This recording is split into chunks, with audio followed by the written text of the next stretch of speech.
मैं संजय अग्रवाल, संजय कुमार लिखता हूँ और हम जिस पर्वत पे बैठे हैं वो पर्वत नर पर्वत कहलाता है और जिस पर्वत पर उसके अपोजिट भगवान विष्णु का बद्रीनारायण का मंदिर बना हुआ है वो नारायण पर्वत कहलाता है। और इन दो पर्वतों के बीच में जो नदी बहती है वो अलकनंदा रिवर कहलाती है, जो कि अलकापुरी पर्वत से निकलती है, ओरिजिनेट होती है। अब मैं नर और नारायण जो ये दो भगवान थे इनके बारे की छोटी सी कथा सुनाता हूँ, बहुत ही सूक्ष्म रूप में, जितना मुझे छोटा सा ज्ञान है। एक बार क्या हुआ, सतयुग में दुदम्बी नाम का, दुदम्भी DUBHI, दुदुम्भी नाम का एक राक्षस था। और जैसे आज समाज में कुछ अच्छे लोग हैं, कुछ बुरे लोग हैं, उसी प्रकार से उसमें भी कुछ सच्चे और कुछ बुरे लोग होते थे। तो राक्षस लोग बुरे की श्रेणी में आते थे, लेकिन अपना अपना जीवन सब लोग यापन करते थे। लेकिन उनमें से कुछ लोगों के मन में आ जाता था हम भी प्रति पूजा करेंगे। तो दुदुम्भी उस राक्षस के मन में आया कि मैं बहुत जबरदस्त पूजा करूंगा, और उसने चुना कौन से भगवान की पूजा करूं। सूर्य नारायण भगवान को उसने चुना और जबरदस्त तरह से, भीषण तरह से, बड़ी ही कठिन उसने 10,000 वर्ष तक पूजा पाठ किया और आके तपस्या की। और भगवान सूर्य नारायण प्रसन्न हुए और उन्होंने कहा कि वरदान मांगो। उसने कहा साहब मुझे अमर बना दो। कहले भाई अमर तो नॉट पॉसिबल। कहले साहब अजय बना दो, ऐसा बना दो लगभग। कहले डन। कहले क्या करना है? तो उन्होंने 10,000 कवच और कुंडल उन्होंने उसको दे दिए और ये कहा एक कवच और कुंडल तुम्हारा तब घटेगा, उस आदमी के द्वारा, ये देवता के द्वारा घटेगा जिसने कि 10,000 वर्ष तक पूजा की हो, और वो अगर बाण चलाएगा तो तुम्हारा एक कवच और एक कुंडल कट जाएगा। और जैसे ही वो बाण चलाएगा और वो तुम्हारा एक कवच कुंडल कटेगा, वो तुरंत आदमी मर जाएगा। चलो डन, बहुत बढ़िया। इतना कह के भगवान अंतर ध्यान हो गए। अब दुदुम्भी, अब जो अब तक एक नॉर्मल आदमी था, पूजा पाठ करता था, इतनी भयानक शक्ति आने के बाद कि मैं तो अमर हो गया, वो रियल में राक्षस बन गया और सब ऋषि मुनियों को डराने धमकाने और उनको परेशान करने लगा।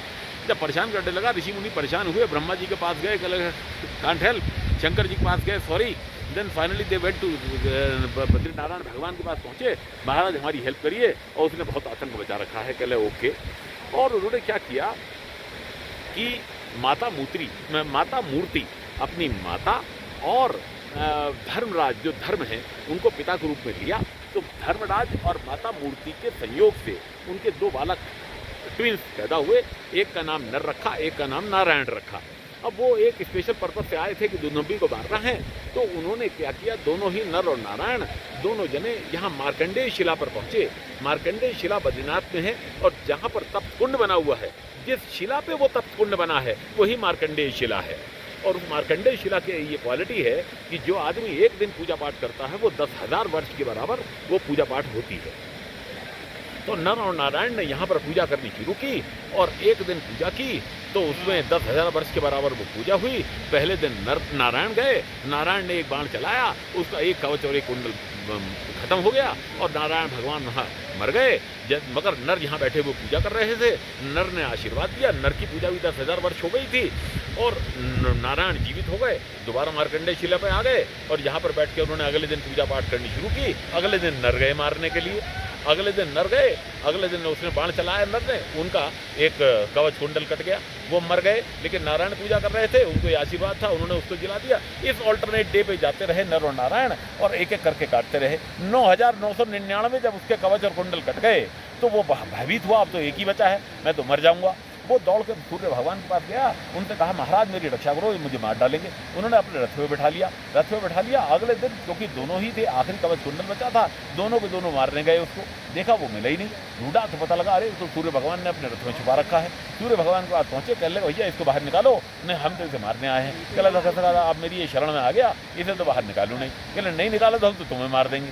कहले महाराज आपके पास शक्ति है, आप मुझे मार सकते हो, लेकिन ये जो सृष्टि आपने बनाई है उस सृष्टि का मैं एक महत्वपूर्ण अंग हूँ जो आप ही ने पैदा किया है, और इसी से मेरी जितनी बाग वनस्पति जितने सब जंतु हैं सब जीवित रहते हैं मेरी इस किरणों से। आप मार देंगे सृष्टि ही नष्ट हो जाएगी। तो कह लेगा फिर मुझे हमें मारना तो इसको है ही है। तो कह लेगा महाराज थोड़ा समय का इंतजार करें, जब द्वापर युग आएगा, अभी तो सतयुग चल रहा है, उस समय में उचित समय पे आप दोनों ही इसका वध कीजिएगा। कह लेगा डन। इतना कर दिया। अब पहले सतयुग के बाद त्रेता आया, फिर द्वापर आया।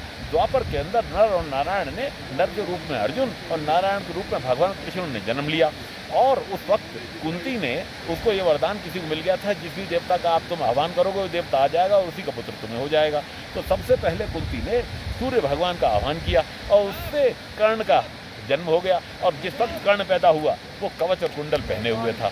तो वही लास्ट वाला दुदुम्भी था जिसको भगवान ने ये ले रखा था, क्योंकि अस्त्र एक को ही उठाना था, अस्त्र शस्त्र, तो अर्जुन ने अपना बाण चलाया और वो जो 10,000वां तो उसका जो था तो दुदुम्बी की वहाँ मौत हो गई। इस प्रकार से ये कहानी खत्म होती है। बहुत बहुत धन्यवाद महाराज, थैंक यू। तो नर और नारायण का कंसेप्ट इस प्रकार से कंप्लीट होता है। जय श्री राधे राधे, जय।